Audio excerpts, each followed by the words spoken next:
बच्चों, आज उसी पाठ के आगे चलते हुए हम आगे की शिक्षा प्रणाली जो उसमें है पाठ में, उसकी ओर अग्रसर हो। आपका पाठ चल रहा था रचयिता मैथिली शरण गुप्त और शीर्षक किया था कैकेयी का अनुताप। कैकेयी का अनुताप ये साकेत महाकाव्य से लिया गया। साकेत महाकाव्य ये इससे अवतरित करके अपनी काव्यांजलि पुस्तक में दे दिया गया शीर्षक कैकेयी का अनुताप। अनुताप का शाब्दिक अर्थ होता है प्रायश्चित या पश्चाताप।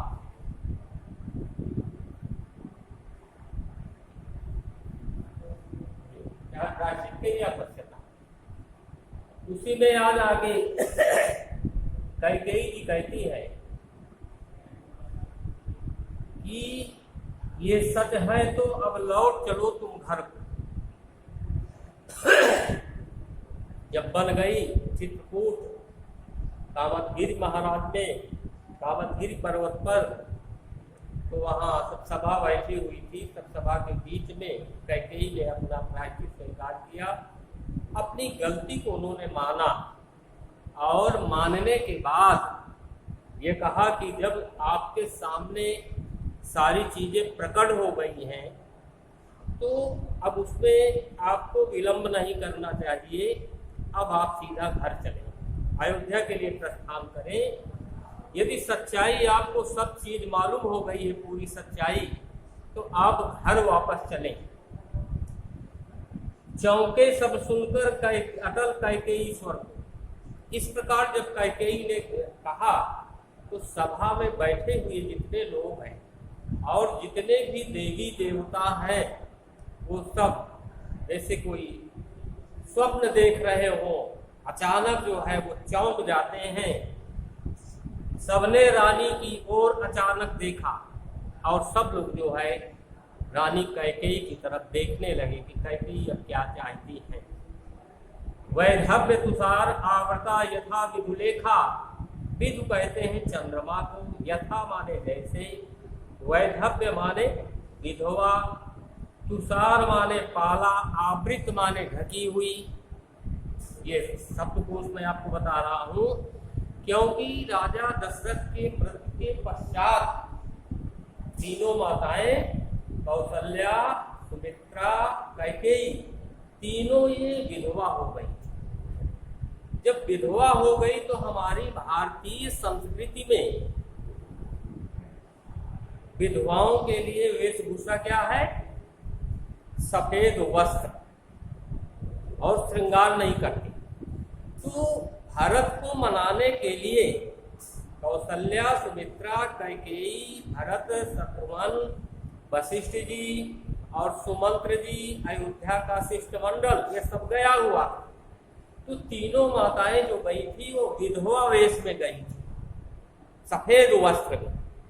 तो वैधव्य तुषार आवृता विधुलेखा। जैसे सर्दी के सीजन में, सर्दी चल रही हो, चंद्रमा का प्रकाश भी निकला हो और खूब सर्दी पड़ने के कारण काला पड़ जाए, उस पास में आपने देखा होगा कि मकड़ी के जाले की तरह उसको ढक जाता है पाले से। ये एक प्रकार की बर्फ होती है, ये एक प्रकार की बर्फ होती है, वो ढक जाती है।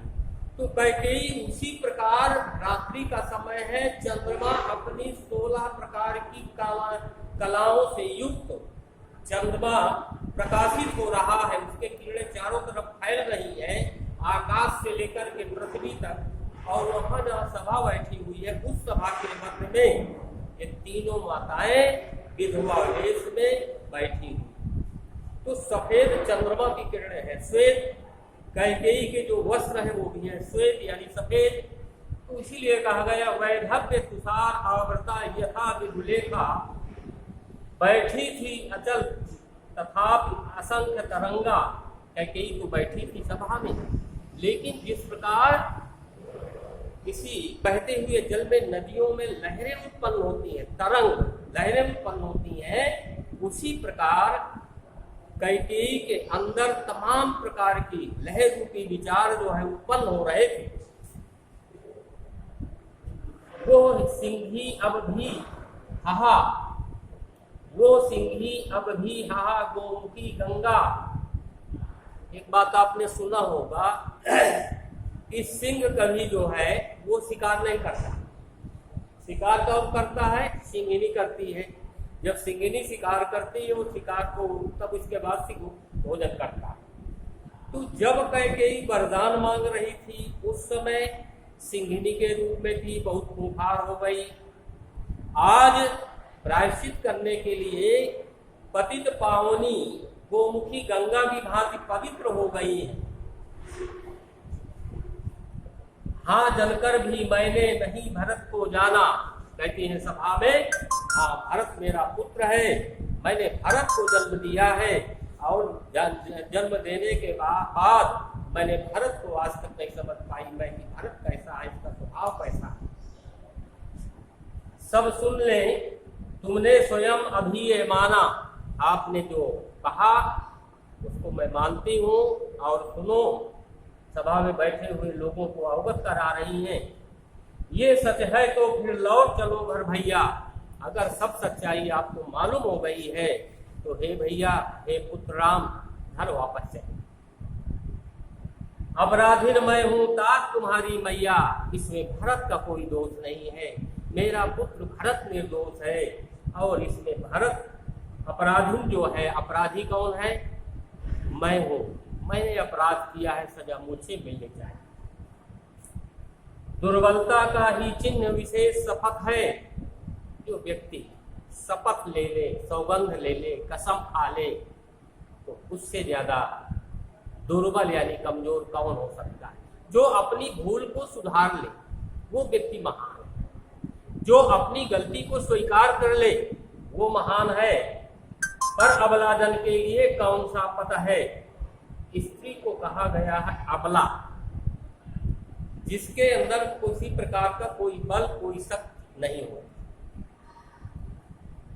इसलिए कैकेयी कह रही हैं कि हम तो अबला हैं, अबलाएं हैं, अबलाओं के लिए अगर कोई मार्ग हो उसको भी बताइए। यदि मैं उपसाई गई भरत से हूं तो पति समान ही स्वयं पुत्र भी कहूं। यदि भरत का इस राज्याभिषेक में, राम मनगमन में भरत का कोई सहयोग हो तो आप सभी सभा में बैठे हुए लोग श्रवण करें, चिंतन करें, मनन करें कि अगर अपराध भरत का कोई दोष हो, इसमें भरत की कोई सलाह हो, तो जिस प्रकार मैं अपने पति को खो दिया है मैंने, उसी समय आज मैं अपने पुत्र को भी खो। जिस प्रकार मेरी पति की मृत्यु हो गई है, आज मेरे पुत्र की भी मृत्यु हो जाए। ठहरो मत रोको मुझे, कहूं तो सुन लो। सभा में बैठे हुए सभी लोग आज मुझे रोकने का प्रयास न करें, मेरी बात को सुने। जो मैं बता रही हूँ करके पहाड़ सा पाप मौन रह जाऊं। इतना बड़ा अपराध मैंने किया है, इतना बड़ा पाप किया है, कम से कम राई यानी लाही और सरसों के जो दाने होते हैं, इतना तो मैं अपने अपराध का प्रायश्चित कर लूं। अनुताप, अनुताप का मतलब प्रायश्चित या पश्चाताप। थी सनछत्र शशिनिशा कोष टपकाती, जैसे शशि माने चंद्रमा, निशा माने रात, जैसे रात्रि में ओस की बूंदें पड़ती हैं, उसी प्रकार कैकेयी चंद्रमा के प्रकाश में बैठी हुई अपने आंखों से आंसू बहा रही, दोनों नेत्रों से अश्रुपात हो रहा है। रोती थी नीरव सभा हृदय थपकाती। सभा के बैठे हुए लोग सब उनको सांत्वना देते थे कि मत रोइए, मत रोइए, लेकिन कैकेयी की दोनों आंखों से अश्रुपात हो रहे। उल्का सी रानी दिशा दीप्त करती थी। उल्का एक पिंड होता है, जिस प्रकार वो जलता हुआ एक कटोरे की तरह, एक दीपक की तरह जाता है, वो कहाँ गिरेगा कहाँ जाएगा, तो लोग उसको देखने लगते हैं। उसी प्रकार जिधर कैकेयी बैठी थी, सबकी निगाह, सबका मन उसी तरफ लगा हुआ था। सब में भय, विस्मय और खेद भरती थी। सभा में बैठे हुए लोग, उनके अंदर भय, विस्मृत, दुख, ये सब भरा हुआ था। क्या कर सकती थी मरी मंथरा दासी, कैकेयी यहाँ पर मंथरा को बचा रही। मंथरा उनकी दासी थी, वहीं कैकेयी देश से आई थी। तो मंथरा तो खुद चलने फिरने में ज्यादा उसको दिक्कत होती है ना, कमर से वो टेढ़ी है, तो इसमें मंथरा का कोई दोष नहीं है, वो तो खुद मरी है। क्या कर सकती थी मरी मंथरा दासी, मेरा ही मन रह न सका निज विश्वासी। मैंने अपने मन में कंट्रोल नहीं किया। अगर मन में मेरे विश्वास होता, आज ये स्थिति न होती। मैं अपने मन को कंट्रोल में नहीं कर पाई। अगर मेरा मन कंट्रोल में होता तो आज ये स्थिति न होती। जल पंजरगत अब अरे अधीर अभागे। इस प्रकार एक तोते को पिंजड़े में बंद कर दिया जाता है, उसी प्रकार अपनी आत्मा को, अपने हृदय को कैकेयी जो है पोस रही। वो बड़ा भागा है, तूने उस पर विश्वास कर लिया, ऐसे ऐसे किया, इस तरह की तमाम चीजों बता रहे। वे ज्वलित भाव थे स्वयं तुझी में जागे। ईर्ष्या के भाव, ईर्ष्या बहुत खराब होती है। ईर्ष्या जो होती है बहुत खराब होती है, कभी ईर्ष्या नहीं करनी चाहिए। कैकेयी को ईर्ष्या हो गई थी। मंथरा ने उनको बता दिया कि अब भारत जो है ननिहाल में ही रहेंगे, राम राजा बन जाएंगे, और जैसे दूध की मक्खी होती है ना, निकाल कर फेंक देते, तो भारत पर की वही स्थिति हो। कैकेयी इस पर जो है उसकी बात को मान गई। मानने के बाद देखिए क्या स्थिति हुई। तो कोई बात है उसको हृदय से लेना चाहिए, मन से नहीं। मन तो बहुत चंचल होता है, इसकी गति बड़ी तीव्र होती है, तो मन की बात कभी न माने, हृदय की बात माने। धन्यवाद बच्चों, कल फिर मिलेंगे। फिर आपको इस वीडियो के माध्यम से बताया जाएगा। तब तक के लिए